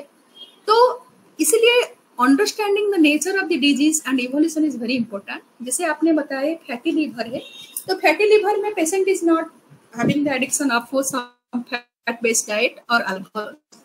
सो अगर ऐसा कंडीशन आया है, it is purely metabolism disturbance, that is the धात्वाग्नि मंदता व धात्वाग्नि वैषम्यता। सो इन सच कंडीशन हमको जो धात्वाग्नि प्रिंसिपल से, तो यकृत is the largest synthetic organs. तो यकृत में क्या होता है, जो रसा से रक्त होता है, अगर मॉडर्न प्रेस्क्रिप्ट देखेंगे तो मेटाबॉलिज्म वहीं से शुरू होता है। जो हमारा अननेसेसरी जो भी ये है, तो शुगर हमारा ग्लूकोज फॉर्म में जाएगा, तो एक्सेसिव प्रोटीन फैट जो रिक्वायर्ड नहीं है हम डेली लेते हैं, that is converted and it is restored for future. So इस कंडीशन में पेशेंट का क्या होता है, फैटी लिवर में उसके मेटाबॉलिज्म नहीं हो पाता है, एसिमिलेशन भी नहीं होता है, और ये जो उपचय जिसको बोलते हैं एनाबोलिज्म है ना, वो एनाबोलिज्म भी नहीं हो पाता है। उपचय संरक्षण हम फ्यूचर के लिए संरक्षण करें, मैं डेली इतना खाना लेती हूँ लेकिन मुझे रिक्वायर्ड नहीं है, तो मेरे रिक्वायर्ड नहीं है, तो एक्स्ट्रा जो प्रोटीन है वो एमिनो एसिड फॉर्म में आने के बाद, फाइन होने के बाद वो भी ग्लाइकोजन फॉर्म में कन्वर्ट प्रिजर्व होता है। फैटी एसिड जो फैट पर्सन है वो भी डिसिग्नेट होता है, ट्राइग्लिसराइड एंड फैटी एसिड को, वो भी कन्वर्ट होता है। फिर जब जरूरत होता है फिर ग्लाइकोजेनोलिसिस होता है, ग्लूकोजेनोलिसिस होता है। लेकिन इस कंडीशन में जो पेशेंट का फैटी लिवर है, अगर पेशेंट का ऐसे डाइटरी हिस्ट्री नहीं है, सो अगर उसका जो patient liver becomes fatty, it is purely due to accumulation of the due to metabolic defect, lack of upachaya and lack of assimilation also.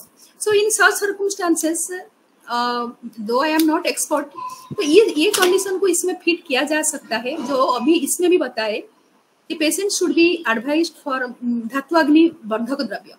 And जो हमारा दो अग्नि है, जठराग्नि एंड धात्वाग्नि का जो मेन सीट है वो यकृत है।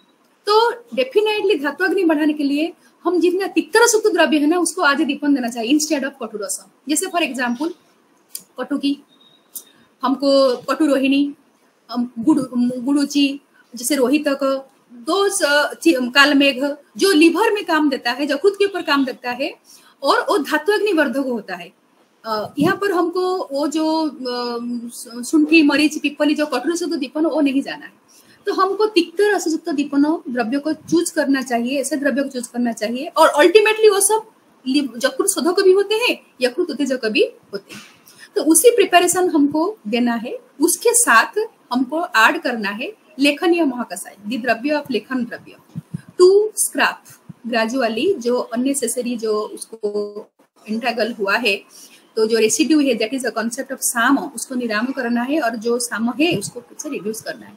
तो लेखनीय द्रव्य में जैसे हमको आया है मुस्ता, तो हम मुस्ता आदि दे सकते हैं, जैसे मुस्ता, कुष्ठ, हरिद्रा, दारू हरिद्रा, कटुरोहिणी, तो पटोल कटुरोहिणी हम दे सकते हैं। ये तिक्तरस भी है, यकृत शोधक भी है, यकृत उत्तेजक भी है। तो आज ये तिक्तरस ये अननेसेसरी जो शोषण भी करता है, क्लेद, मेद जो भी बसा जो अननेसेसरी रेसिड्यू को शोषण करता है, धात्वाग्नि को बढ़ाता भी है। सो अगर ऐसे ही दिया जाएगा और पेशेंट को इम्प्रूवमेंट दिया जाएगा, तो ये रिसर्च पेपर भी हो सकता है, और उसको लॉजिकली ऐसे एनालिसिस भी किया जा सकता है। बहुत बहुत धन्यवाद डॉक्टर साहब। एक लास्ट क्वेश्चन और है, जिसमें डॉक्टर उज्ज्वला जी ने पूछा है कि ma'am grade 1 and 2 fatty liver के पेशेंट्स अभी ज्यादा है, उनमें निदान प्रयोग के साथ कौन से कल्प प्रयोग करें? तो दी सेम थिंग ग्रेड 1 और ग्रेड 2 में, जैसे अगर टिपिकल कंडीशन डेवलप नहीं हुआ है, जैसे अभी हम हेपेटाइटिस का कर रहे थे, हेपेटाइटिस से सिरोसिस डेवलप करता है, जिसको क्लासिकल लैंग्वेज में चरक ने लिखे हैं कालांतरित खरीभूता। खरीभूता मतलब कठोरता, उपगता, कठोर मतलब वो फाइब्रोसिस डेवलप करता है, हार्ड हो जाता है, स्पंजी नहीं रहता है। तो ऐसे ही फैटी जो इसका डिफरेंट ग्रेड रहता है, 0, 1, 2, 3, जैसे फैटी लिवर का भी रहता है। तो उसी कंडीशन में हम अगर शास्त्रोक्त जो एग्जैक्टली हमको नहीं मिलेगा, तो based on the pharmacological composition हम ऐसे ड्रग को चूज करेंगे बेस्ड ऑन सिद्धांत जो ऑलरेडी हम डिस्कशन कर रहे थे। हम पटोला, कटुरोहिणी आदि का साम दे सकते हैं, पटोल आदि दे सकते हैं, हम मुस्ता आदि दे सकते हैं। तो जो कि तिक्त रहेगा, लेखन गुण रहेगा, और वो उसको जो फैटी लिवर को वो जो सामता को दूर करेगा और अग्नि को भी वर्धक करेगा, स्टिमुलेंट भी करेगा। तो निदान परिवर्जन में डेफिनेटली हमको यहाँ पर दो आहार इज नॉट रेस्पॉन्सिबल। सो ये भी देखना पड़ेगा पेशेंट का कुछ इंटरनल स्ट्रेस है, एंजाइटीज है, फियर है, ओरी है, बिकॉज ये सभी कारण भी जो बाहर को पता नहीं चलता है, ये भी अग्नि वैषम्य का कारण बनता है। हम कुछ नहीं खाते हुए भी आहार में हमको कोलेस्ट्रॉल बढ़ जाता है ड्यू टू स्ट्रेस, लिपिड बढ़ जाता है ड्यू टू स्ट्रेस।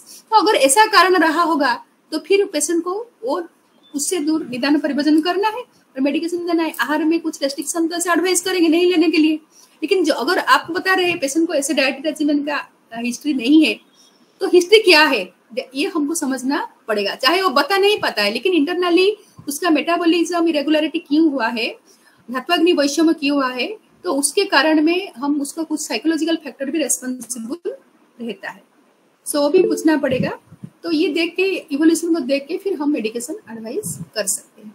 जी, बहुत बहुत धन्यवाद डॉक्टर साहब। एक और क्वेश्चन डॉक्टर रजनीश ने फिर से डाला हुआ है, लिवर हेमेंजियोमा में क्या ट्रीटमेंट करें ma'am, please guide me any one कल। ओके, तो अभी हेमांजियोमा का कंसेप्ट आ गया, तो इट इज थोड़ा ये शल्य पर्सपेक्टिव में आ गया है, सर्जरी पर्सपेक्टिव में आ गया है। तो अगर हम बेस लेवल से सोचेंगे, लिवर हेमांजियोमा को दूर करने के लिए हमको कोई ग्रोथ हुआ है minute vessels of the blood में, जैसे कोई भी नाइन फर में हो भी होता है, तो उसमें हम जैसे पैती के गुल्मों का चिकित्सा में भी लिखा गया है, दी सेम थिंग लिखा गया है, अभी मुझे रिकल हो रहा है। तो बिकॉज गुल्मा is a very broad phenomena, so any type of growth, सूक्ष्म ग्रोथ भी अगर कोई वेसल से हुआ है, जैसे आप बोल रहे हैं हेमांजियोमा हुआ है, तो उस कंडीशन में हम पैती के गुल्मों में भी लिखा गया है कि क्लियरली वहां पर भी हमको रोहित को देना है, हमको पर्पट आदि देना है, हमको कटुकी आदि देना है। सो इन सच कंडीशन अगर इसके ऊपर रिसर्च होना चाहिए। अगर हम पैती के गुल्मा का जो कंसेप्ट है, तो उसी प्रिंसिपल में हम अगर देंगे, उसमें सारी ड्रग ऐसे लिखा गया है, तो हम रोहित के आदि कसायम देंगे या पटोला आदि देंगे या कटुकी आदि देंगे।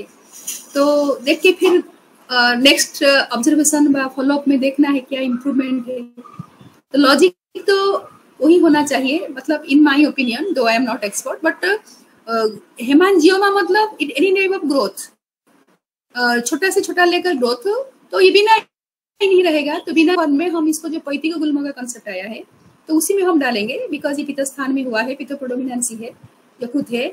तो पैती गुल्मे की चिकित्सा में जो सब ट्रीटमेंट लिखा है वहां भी लिखा गया है, जैसे स्निग्धस्मने उदिते संसनहितम रुक्षस्मने तु सपि प्रशमनम परम। तो हम संसन औषधि वहां पर देंगे और उसको हमारा पैती गुल्मा अंदर में जो लिखा गया, बहुत सारा ट्रीटमेंट प्रिंसिपल वहां लिखा गया है, और कुछ योगो भी लिखा गया है। वो योगो भी सारी यकृत के ऊपर काम देने वाला, जैसे ड्रग्स है, कटुकी आदि है, रोहितक आदि है, पटोला आदि है, ऐसे ही ड्रग्स है। तो उसका पसंद भी हम ले सकते हैं, देखे एक बार रिसर्च उसके ऊपर होना चाहिए, स्टडी होना चाहिए, then only we can correlate this concept with that on based on this logic, otherwise. जी नहीं, बिल्कुल सही कहा डॉक्टर साहब, मुझे भी जो आपने कहा ना वो बिल्कुल ठीक लग रहा है। और कहीं ना कहीं यकृत दौर्बल्य हर और ये रोहितक है ना, ये औषधि वाला जो एक डायरेक्शन है वो सच में बहुत ही अच्छा रहेगा।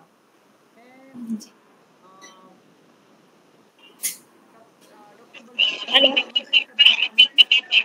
मैम, एक सवाल पूछते। मैडम, ये कुटकी का आपने ग्रुप बोला है ना इसमें, हाँ, फर्स्ट केस में, तो लाइक वो मार्केट प्रिपरेशन था या खुद बनाया था उनके? कौन सा वाला, कटुकी आदि? हाँ, कटुकी आदि वो मार्केट प्रिपरेशन था। और मैडम उसका मात्रा कैसे रहता है, क्योंकि स्ट्रॉन्ग रहेगा ना काफी? नहीं, ग्रुप प्रिपरेशन देंगे तो आज पर पेलेबिलिटी हम देंगे, तो ये पेशेंट का तो पहले देखेंगे साथ में, क्योंकि ना हमने ग्रुप इसलिए पहले दिया था, क्योंकि ना कोई भी डिजीज का जब क्रोनिसिटी आफ्टर स्टेज में बॉडी में रुक्षता डेवलप होता है, और इसमें तो एक तो इसका अग्निस्थान डिस्टर्ब है और धातु क्षीण है, पेशेंट अंडर मेडिकेशन था, इसीलिए वायु ज्यादा ना प्रोवोक हुए, तो उसी के लिए हम उसको भूतपा को फॉर्मूला में एडवाइस किए थे। और उसका जो साथ में हम देखे तो घुतो लेने के बाद उसको कुछ ऐसे साइड ये जैसे पहले घुतो पाक देने से पहले बहुत सारा हमको पेलिएबिलिटी व साथ में देखना पड़ता है। बहुत लोगों को घुतो का एलर्जी रहता है, लेकिन उसको ऐसे नहीं था। तो हम घुतो दिए थे, घुतो लेकिन 2 महीने देने के बाद फिर मैंने कसायम में आ गई थी। एक्सेसिव कंटिन्यूअसली घुतो पाक नहीं एडवाइस करके वही सेम पटोलो कटुक आदि को मैंने कसायम फॉर्म में फिर एडवाइस किया था। साउथ का नागार्जुन फार्मेसी का था, वो बहुत अच्छा चलता है भी पटोलो कटुक कसायम। वो फिर हम फिर और 4 महीना तक इसको कंटिन्यू किए थे। यूजुअली कैसा, हाँ एक मिनट, यूजुअली प्रोटोकॉल में कषायम कभी कभी पहले रहता है, फिर बाद में घृत रहता है। आपने घृत पहले ये किया और बाद में ये। मैंने कसायम इसीलिए पहले नहीं दिया क्योंकि ना उसका फिर हमको अगेन कसायम दे देंगे तो फिर रुक्षता और डेवलप होगा। फिर इसीलिए मेरा था कि उसको कुछ दिन साथ में तो देखना है, ऐसा नहीं है कि डायरेक्टली देने के बाद उसको कुछ नहीं रहा कंप्लेंट। तो इसीलिए उसको हम नॉर्मल माइल्ड डोज में उसको घुतो पाका चलता रहा। फिर 1-2 महीने के बाद फिर हम कसायम 6 महीने तक हम चलाए थे, तो फिर कसायम में हम आ गए। Okay ma'am, thank you. और मैम इसमें आप तिक्तपाचक बोल रहे हैं, तो उसमें हम महातिक्तक कषाय वगैरह ऐसा भी यूज कर सकते हैं? दे सकते हैं बिकॉज हम पेशेंट सेंट्रिक अप्रोच जब बनाएंगे, फॉर्मुलेशन लॉजिक ऐसे कोई प्रेस्क्राइब अध्याय के अंदर रहेगा ऐसे जरूरी नहीं है। वो हमारा जो इंग्रेडिएंट का कॉम्बिनेशन वो फिट होना चाहिए बस सिद्धांत के हिसाब से, और कुछ नहीं। थैंक यू, बहुत अच्छा रहा मैम लेक्चर, थैंक यू। बहुत धन्यवाद डॉक्टर साहब। मैं डॉक्टर बलदेव सर को आमंत्रित करना चाहूंगी आज के स्पीकर के धन्यवाद और आशीर्वचन के लिए। Over to you sir. Over to you, sir. Doctor sir खिराब्दी ने प्रणाम बेटा प्रणाम। डॉक्टर खिराब्दी ने कंसेप्ट ऑफ अनुक्त व्याधि ये जो बोला, ये वास्तव में बहुत अच्छा टॉपिक था। ऑटो इम्यून डिसऑर्डर जितने भी अभी कोविड का जैसे ये था, तो अपने यहाँ लोग पूछते हैं कि ये रोग यहाँ पे लिखा हुआ है क्या आयुर्वेद में। ऐसे बहुत सारे जो अनुक्त व्याधि हैं उन सब का कंसेप्चुअल जो पार्ट था वो विक शराब्दी ने अपने सबके सामने रखा। तो बहुत बहुत धन्यवाद शराब्दी का, बहुत अच्छे से बताया। और जितने क्वेश्चन है एमएनजीओ में का जो क्वेश्चन था और बहुत सारे जो पूछे थे उन सब का भी बहुत अच्छे से उसने जवाब दिया। बहुत बहुत धन्यवाद शराब्दी का, बहुत बहुत शुभकामनाएं। वो भविष्य में भी इसी प्रकार से हमसे जुड़ी रहे और अपने ज्ञान से सबको अवगत कराती रहे। Over to Hetal. जी, बहुत बहुत धन्यवाद डॉक्टर साहब। जी मैडम। जी मैडम। इमरजेंसी स्पीकर के लिए आपने तुरंत हाँ भरी, उसके लिए भी बहुत बहुत धन्यवाद। क्योंकि 9 साल से चल रहा है और कहीं ना कहीं कभी कभी बहुत ज़्यादा इमरजेंसी हो जाती है।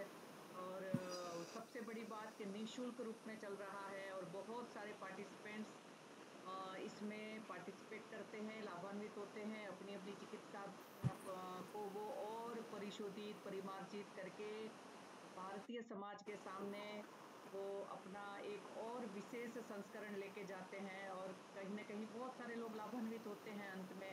तो आयुर्वेद का जो ज्ञान है अनेक महर्षियों के योगदान से जन कल्याण के लिए ही लिखा गया है, विश्व कल्याण के लिए लिखा गया है। तो ये बात कहीं ना कहीं वो संकल्प पूरा होता है। तो इसके लिए मैं डॉक्टर क्षीराब्दी का इमरजेंसी स्पीकर के लिए और फटाफट हाँ करने के लिए बहुत सारे धन्यवाद। जी मैडम। जी मैडम। आगे भी हम आपसे ऐसे ही एक सुनना चाहेंगे। आप एडवांस में एक तैयार रखिएगा। तो मुझे लगता है कि जी अच्छा लगा कि आपने पूरा जी सूक्ष्म विवेचन गुणतः करके भी इसको समझाया है और बहुत सारे पार्टिसिपेंट भी ऐसी कोशिश करेंगे, ऐसी मैं आशा करती हूँ। जी मैडम। जी सबसे लास्ट में मैं शांति मंत्र लूंगी, सभी म्यूट रखकर ही दोहराएंगे। ओम सर्वे भवन्तु सुखिनः, सर्वे सन्तु निरामया, सर्वे भद्राणि पश्यन्तु, मा कश्चित् दुःखं भवेत्। ओम शांति शांति शांति। नमो नमः। विश्व मंगल की कामना के साथ अगले शुक्रवार को फिर से हम सब मिलेंगे अपने अपने स्थान पर। आप आयुर्वेद की सेवा करते रहेंगे। बहुत बहुत धन्यवाद। धन्यवाद क्षीराब्दी जी। प्रणाम प्रणाम मैडम, प्रणाम। धन्यवाद जी। Okay madam.